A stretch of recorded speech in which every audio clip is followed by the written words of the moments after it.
Internship saved my life, and tonight I'm here to show you how you have the power to save someone else. To save them from poverty, from burnout, from debt, empty promises, and broken systems. You have the power to run an internship program or hire apprentices. The power to pass your knowledge and expertise on to the next generation of entrepreneurs and innovators, of makers and doers. You have the power. I'll show you how to use it. So what exactly is an internship or an apprenticeship? It's not complicated, and in the next few minutes, I'll tell you what they are, how my life was turned around by my internship, and show you how many folks need you to do the same. Has anybody heard of internship? Classically, internships and apprenticeships were used mostly by the skilled trades as a way of teaching essential skills to new workers. Historically, these were used by the unions, and they've worked well.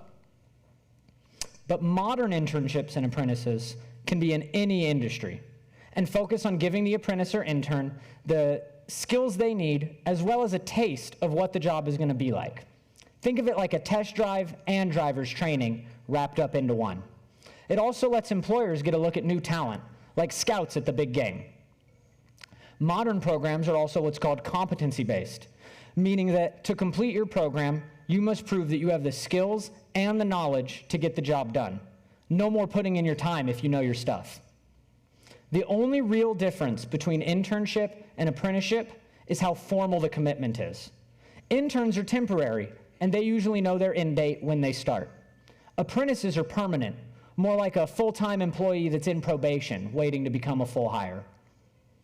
Participants, whether they be interns or apprentices, should be paid for their work. It's important to think of them as employees. This is something that separates internships and apprenticeships from more classical training programs. Pay can eliminate barriers to those less fortunate and give them an opportunity to show their stuff. People learn skills hands-on, they get involved in the work, and they take away real-world lessons. The most significant and useful lessons I learned when training to become a teacher came from my student teaching experience where I was in the classroom and the internship I had in college where I was hands-on. So how did I get where I am today? I spent high school overworked, 13 AP classes, student athletics, film festivals, extracurriculars, and I graduated barely. But I had no prospects, no direction, no plan or idea about what I wanted to do. My teachers really had tried their best with me, and I can still balance chemical equations, talk about the xylem and phloem of fruiting plants, or explain the cultural impact Walt Whitman had on American literature. But it was just school to me. It wasn't real life. I was refused admittance by every college I applied to, CSUSB included, and so I applied for community college. I went to Crafton Hills and decided I would study film because I had some experience in it. I could tell my parents I was going to college, and that made them happy. But I needed a job, so I applied to be a student intern at SBCUSD just down the hill. My mom was a teacher, and I was really familiar with school. So I got hired on at $10 an hour, and I was elated.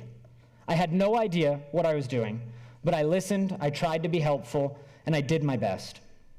And so that went for the next few years. Not only did that job put food in my belly and gas in my car, it taught me a lot about being an employee, how to work with others, and what to do when I encountered problems. I found out I was pretty good at this stuff. And so that set the course for the rest of my life. I finished college and became a teacher with the very district I had interned with, and a few years later I was hired by Tomorrow's Talent because I had impressed the founder during my time as an intern. My old boss even helped me buy my first house in 2021. My story should not be unique. It should be normal. Here in the high desert, we have students who need us, all through the region, in Hesperia Unified, in Victor Valley Union, Apple Valley Unified, Excelsior Charter, and VVC. There are talented, capable young adults who are looking for a chance. They bring fresh energy, new ideas, and modern sensibilities to the workplace. Young adults have decades of working years left in the tank, and they need somewhere to start. So let's give them a launch pad for the rest of their life. If you asked me what I wanted to do when I was 17, I would have told you I was headed for Hollywood. I loved being on stage, and I was obsessed with movies. Now, I help people find their passion. I get to visit Sony studios often, and I still get to be on stage.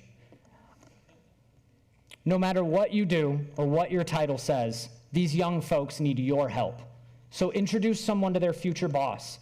Give some tips on the best people to talk to. show them how to build a bridge to their passion, and then help them walk across that bridge. The absolute best time to start this process was 10 years ago, but the second best time is today.